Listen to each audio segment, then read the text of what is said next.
Perkenalkan, nama saya Timothy Geraldinus Yanipar. Saya dari Prodi S1 Informatika dengan NIM 11S24045.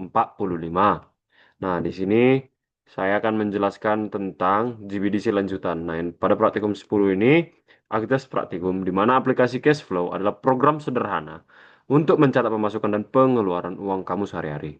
Catatan pemasukan bertambah ketika kamu dapat uang, seperti uang saku, hadiah, dan lain-lain. Catatan pengeluaran bertambah ketika kamu mengeluarkan uang seperti belanja, bayar tagihan, dan lain-lain. Semua catatan pemasukan dan pengeluaran dapat kamu lihat untuk mengetahui nominal keseluruhan ataupun dari masing-masing catatan pemasukan dan pengeluaran. Pada praktikum sebelumnya, kamu telah membuat aplikasi cash flow, namun fungsionalitas aplikasi tersebut masih terbatas karena hanya dapat digunakan oleh satu pengguna. Eh, Keterbatasan ini disebabkan belum adanya fitur autentikasi yang memastikan setiap data cash flow tersimpan sesuai dengan pengguna yang sedang login. Oleh karena itu, pada praktikum kali ini, kamu diminta untuk menambahkan fitur autentikasi pada aplikasi cash flow yang telah kamu buat sebelumnya. Contoh penerapan fitur dapat dilihat pada bagian D. Nah, ini dia. Yang pertama ada entities cashflow.java. Di sini cashflow adalah model eh, yang menyimpan data transaksi keuangan. Setiap user entity ini terhubung ke database melalui anotasi JPA. Nah, ini adalah potongan code-nya. Nah, jadi struktur field utama di sini yaitu eh, ID atau UUID sebagai primary key otomatis generate type .uuid. User ID, UUID, field baru praktikum 10 itu mengikat setiap transaksi ke user tertentu. Type source, label, informasi dasar transaksi. Amount, jumlah nominal. Description, description, eh, deskripsi transaksi. Created add atau update add. Timestamp otomatis. Jadi di sini fitur penting entity itu di situ mapping database menggunakan anotasi JPA. Semua field diberikan konfigurasi kolom agar struktur table sesuai standar. Terus constructor khusus dengan user ID memastikan transaksi baru selalu terikat pada user tertentu. Life cycle callback di mana pre-process on create mengisi created add dan update add saat pertama kali disimpan. Pre-update on update memperbarui update add saat ada perubahan. Nah, jadi alur data entity atau visualnya itu pertama input user, kemudian constructor cash flow, kemudian on create, kemudian disimpan ke database. Nah, sekarang kita lanjut ke dalam entity cash flow yang tesnya. Nah, di sini tujuan pengujian ini menguji apakah entity cash flow bekerja sesuai desain terutama konstruktor baru dengan user ID. Field default pada konstruktor kosong, setter dan lifecycle on create on update. Terus penanganan field user ID, fitur baru praktikum 10. Ruang lingkup pengujian. 1. Konstruktor dengan user ID. Pengujian memastikan di mana user ID tersimpan dengan benar. Type, source, label, amount, description sesuai inputan.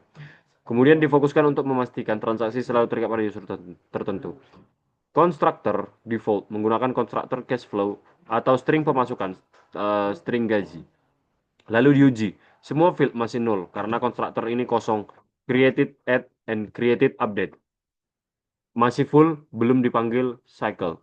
Setter plus life cycle. Dengan memanggil set ID, set user ID, setter field line on create, membuat created add and update add, kemudian on update menjadi memperbarui update add. Pengujian memastikan semua nilai berubah sesuai setter. Timestamp otomatis tidak nol.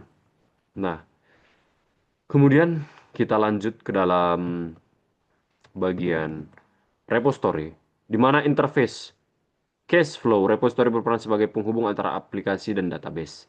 Spring Data JPA repository ini otomatis menyediakan operasi CRUD dasar dan menambahkan beberapa query khusus yang digunakan query khusus yang sudah disesuaikan dengan kebutuhan sistem. Nah, jadi di sini struktur dasar repository di mana public interface cash flow, repository extend JPA, repository cash flow UUID. Artinya entity itu cash flow, primary key UUID. Kemudian semua metode CRUD sudah tersedia otomatis. Save, find all, find by ID, delete by ID, dan lain-lain. Kemudian find by keyword, user ID, keyword.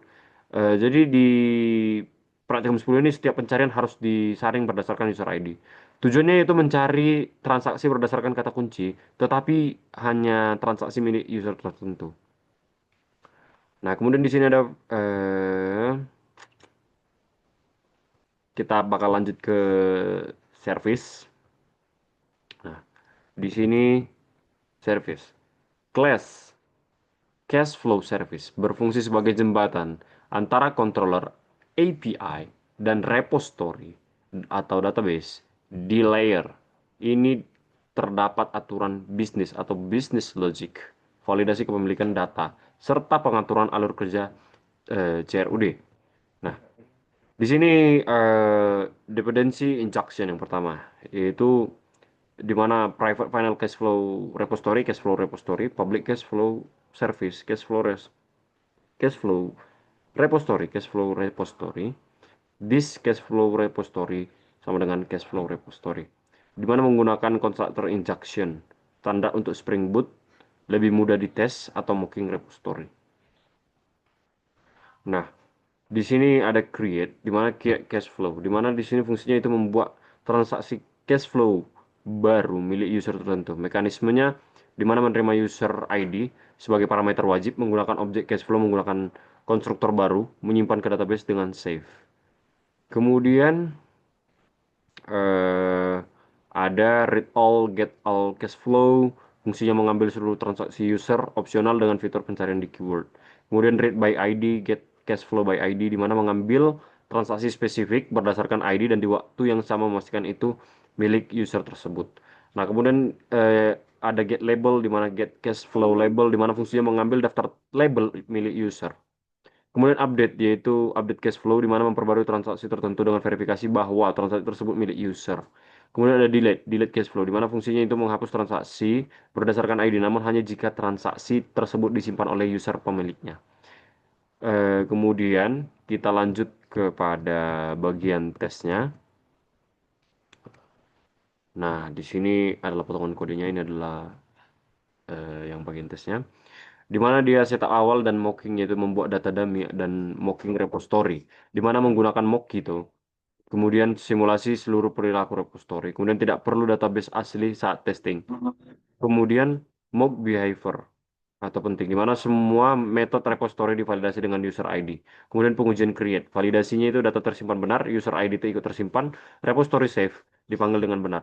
Kemudian pengujian read all, di mana memastikan pencarian bekerja jika keyword kosong, fall back ke find by user ID. Kemudian pengujian read by ID, tidak boleh mengambil data user milik lain, hanya transaksi user ID yang valid yang dikembalikan. Kemudian pengujian update, di mana validasi penting tidak boleh update transaksi milik user lain. Pengujian delete, di mana delete hanya berhasil jika transaksi benar-benar milik user terkait. Nah, kemudian sekarang kita masuk ke dalam controller. Nah, controller di sini itu fungsi utamanya itu cash flow controller, menangani seluruh request HTTP untuk fitur cash flow. Yang dimana get itu ambil semua transaksi user, post buat transaksi baru, kemudian put update transaksi, kemudian delete hapus transaksi. Semua operasi wajib melakukan out context, memastikan user sedang login. Kemudian mekanisme autentikasi, di mana controller selalu memeriksa tidak ada user, jadi langsung ditolak. Kemudian data cash flow hanya boleh dimiliki user yang login, mencegah kebocoran data antar user. Kemudian get API cash flow, mengambil semua transaksi milik user. Jadi alurnya itu user login, kemudian out context, kemudian controller, kemudian service, get all cash flow, kemudian repository, kemudian data user saja. Kemudian selalu filter berdasarkan user ID, kemudian keyword pencarian bisa ditambahkan di masa depan. Kemudian post API cash flow, dia membuat transaksi baru. Validasi dasarnya itu type tidak boleh null, amount harus nol, harus lebih besar daripada nol, description tidak boleh kosong. Jika valid service dipanggil. Konversi amount itu menjadi integer, user ID disisipkan otomatis di service, menghasilkan cash flow baru dengan ID yang unik. Kemudian put API, cashflow ID, update transaksi data user. Jadi jika result sama dengan nol, berarti ID tidak ditemukan atau data bukan milik user. Respond 404 not found. Keamanan terjaga. Tidak ada user bisa mengedit data user lain. Delete API cashflow, di mana menghapus transaksi. Jika milik user 204 no content. Jika tidak ditemukan atau bukan milik user 404 not found. Simple, aman, tidak ada pesan body untuk hapus. Sukses. Kemudian eh, setelah kita membahas yang ini, yang mainnya, sekarang kita masuk ke dalam yang tesnya. Nah, tesnya di sini yaitu unit tes memastikan bahwa cash flow controller control controller menghormati autentikasi out context, mengirim parameter yang benar ke service, menghasilkan HTTP, status kode yang tepat, 200, 201, 204, 401, 400, 404, dan 500. Tidak memanggil service jika request invalid atau user tidak login. Kemudian aman terhadap akses antar user. Nah, kemudian kita lanjut, kita masuk pada bagian kesimpulan. Pada praktikum ini sistem cash flow dikembangkan menjadi lebih aman, terstruktur, dan multi-user dengan beberapa peningkatan utama yaitu entity cash flow kini mendukung multi-user. Repository sepenuhnya berbasis user. Kemudian service semakin aman dan terisolasi. Kemudian controller menggunakan out context. Unit testing menyeluruh. Pada praktikum sebelumnya berhasil menerapkan konsep secure multi-user CRUD, validasi data, dan mekanisme autentikasi pada API berbasis Spring Boot. Selain itu, seluruh komponen entity, repository, service controller telah diuji sehingga aplikasi lebih stabil, aman, dan siap digunakan. Oke, mungkin sekian yang dapat saya sampaikan. Terima kasih.